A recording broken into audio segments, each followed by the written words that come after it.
Dünya çempionatına sayılı günlər qalıb və uzun illərdir bir çox futbol azarkeşi üçün Panini bu möhtəşəm turnirin ayrılmaz bir hissəsidir.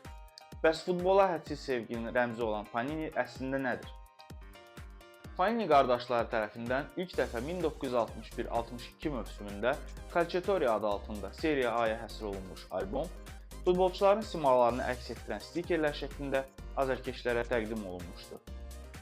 Qısa müddət ərzində geniş populyarlıq qazanan Panini, beynəlxalq turnirə isə ilk dəfə 1970-ci ildə Meksikada keçirilən dünya çempionatı zamanı həsr olunur. Və o zamandan günümüzə kimi Panini'nin kolleksiya üçün olan stiker və kartları futbol azarkeşlərinin olmazsa olmazına çevrilib. Müasir Panini kart və stikerlərini siz həm kolleksiya olaraq toplaya və ya dostlarınızla stolüstü oyun və yaxud da Panini rəsmi tətbiqi üzərindən rəqəmsal oyun kimi oynayaraq yarışa da bilərsiniz.